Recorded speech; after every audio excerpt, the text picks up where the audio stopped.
about the strong people-to-people ties, this is exactly what we are referring to.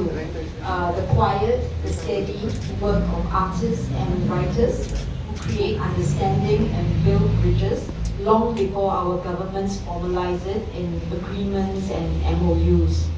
And I think, Eric, you are one of these bridge builders. Though I have not had the pleasure of knowing you until today, I have read about your career and I have been very impressed by it.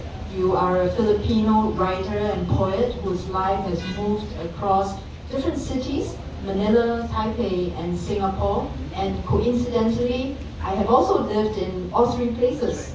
I spent 3 years in Taiwan. And I think, from what I have gathered, your poetry traces themes that matter and resonate deeply in our region. Themes of movement, of memory, of identity, and the idea of belonging in more than one place. I think these are experiences that many Filipinos and many Singaporeans know intimately. Southeast Asia, after all, is a region shaped by mobility. People leave, they return, they rebuild, and reimagine futures. So I think your work speaks to those journeys, and in doing so, you have added to the tapestry of cultural connections that strengthen Singapore and Philippines relations. And I also want to acknowledge Eric's contributions to Singapore's literary community, not only as an award-winning poet, but as an educator, an editor and convener who has helped to introduce Filipino voices to the Singaporean readers and vice versa. Anthologies that Eric helped to shape, like Get Lucky, show what happens when our cultural communities meet. The distance becomes smaller and our understanding richer. So this, to me, is a strength of cultural diplomacy, when writers, artists, musicians, and academics help us see each other with nuance, with empathy, and curiosity. Qualities that I think our region needs and which poetry cultivates so well. So I am delighted to be here to get to know and to celebrate a Filipino poet who has also made Singapore part of his journey, and to join a room full of people who reflect the shared cultural energy between our communities. So thank you very much. Thank you very much, Ambassador C. Yes. Yes. And please tell us what the poem is about.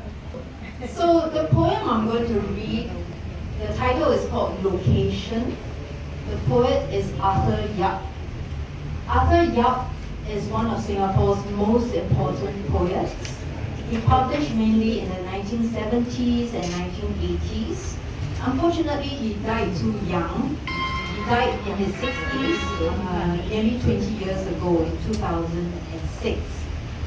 But his work is important because it helped to shape the early contours of Singapore poetry landscape and continues to influence, I think, some young writers today. And his work is often about Singapore, offering us a different perspectives to look at ourselves. He examines the themes of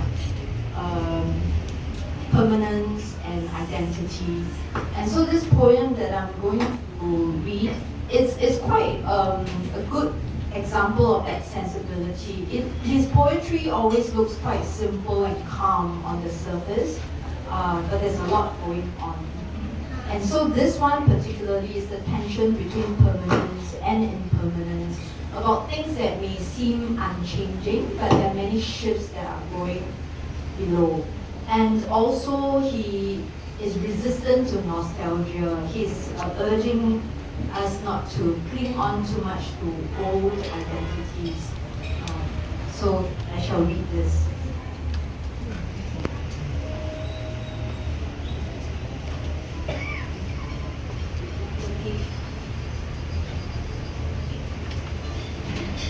Location by Arthur Yap. So this village is still here without change. And if I stay here any longer, I am already where I shall always be, here without change. In this village, still here, some things remain, some things pass. Some things are tired. Bicycles arriving, cleaned bicycles departing. And if today not many people are arriving, do not change the day to bring in yesterday, riding an old identity, which anywhere has come and gone every year ago. And if you see a bicycle leaning on the grass, neither tired or cleaned, then it is just resting sufficiently to make no sense at all. Thank you very much for that wonderful point shared by Ambassador Constance. Thank you very much. Mom, you have a book for me? She might forget. So Get the book, yes. today on this occasion, I have brought a book for Wilson to thank you for inviting me after 2.5 Thank you years. so much. This book is really freshly off the press, you know. It was Wow. launched in Singapore November 19th. Wow, like a Yeah. freshly baked bread. Yeah, so I just received this in the diplomatic bag Wow. yesterday, and I Wow. decided to bring it for you. I think you may be the first person I'm giving it to in the Philippines. Wow. Thank you very much. So the title,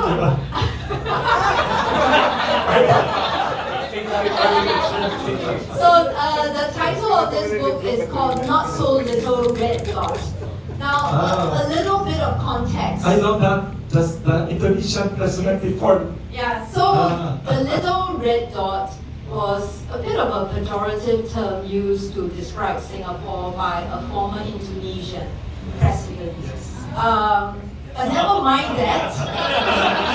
I remember. That's in the past, but Singaporeans have proudly claimed the label of little red dot.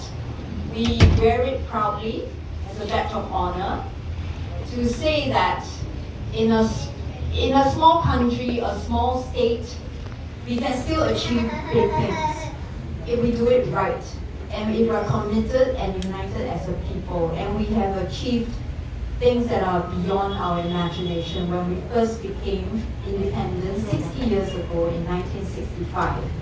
So this book is called Not So Little Red Dot, 60 Years of Singapore's Diplomacy. It gives you a glimpse into how we practice our diplomacy in the last 6 decades.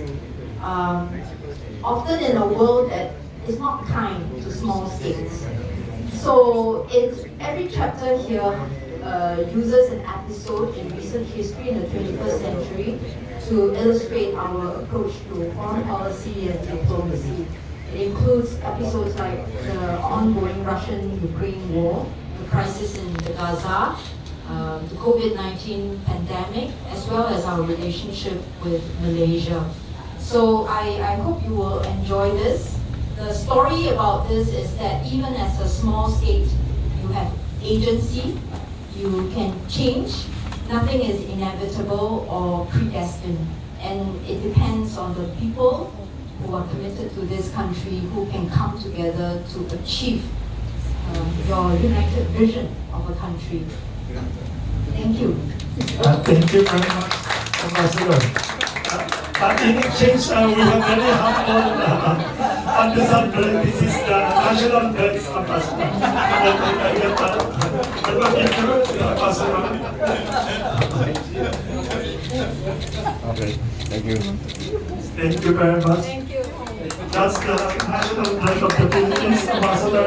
Thank you very much for your inspiring talk and this wonderful book from a very efficient and very good country.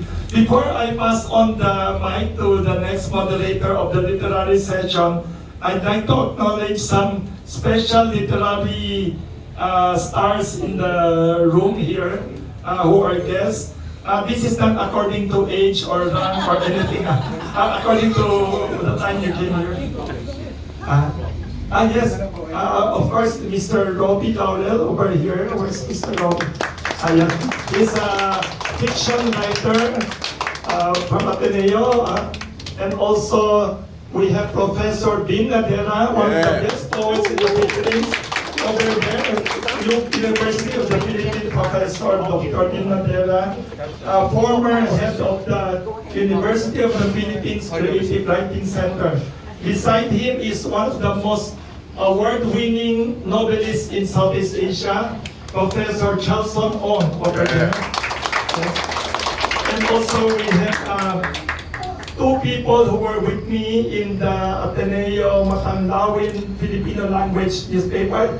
Also, Miss Tricia Bunye is here, attorney, one of the best lawyers. He was with Eric and me in the newspaper, along with the finance secretary, Federico. We were in the newspaper. He writes well also. And also, Matanlawin, we have Professor D.M. Reyes over there, very talented poet. Also here, Mr. Rico Abelardo. And also, we have two very outstanding educators also here, Dr. Dory Poa. Here, over here. And also the husband is also an outstanding educator, formerly with National Technological University of Singapore, Dr. Randy Napolia. Yes. If I have missed a few people, apologies, because I might have missed some names. We have many literary stars in this room. Thank you very much. I will now turn over the literary section, part of this session to Dr. Joe M. Antonio, who will properly introduce all the poets. Thank you. So good afternoon, everyone. I think we all agree that we're gonna start strong and also end strong. So to start strong, we're going to, of course, start with the star of the show. Heritage and values draws inspiration from all the places that he has called home. Okay? He has published the poetry collections A World in Transit and After the Fall, They're Just Among Ruins in English and Spanish translation, as well as co-edited Get Lucky, an anthology of Singapore and Philippine writings, The Nature of Poetry, A Given Grace, and other anthologies. His poetry has been featured in Southeast Asian Review of English, Rooted Just New Writing, and other journals. He has won the Gaussian Book Creative Writing Prize, as well as the Illumination, Elite, and Catholic Media Book Awards. He has been invited to read poetry for commentaries at Baylor, Melbourne, and Oxford Universities, as well as the Christchurch Poetry Festival in Jakarta Content Week. He is a director of the Poetry Festival, Singapore. So, without any further ado, we'll be listening to two of Eric's poems. Thank you very much, Joanna. Your Excellency, Madame Constancy, esteemed writers, family, and friends. Thanks for being here. It's a great homecoming for me because I've read poetry in different places, but it's my first time to read in public here in Manila. Right? And I'm so honored that all of you here with me. My cousin, she was asking about my parents. They're getting old, getting older and weaker. They can't make it tonight, but she's representing the family here. And then I've got friends from school, Chris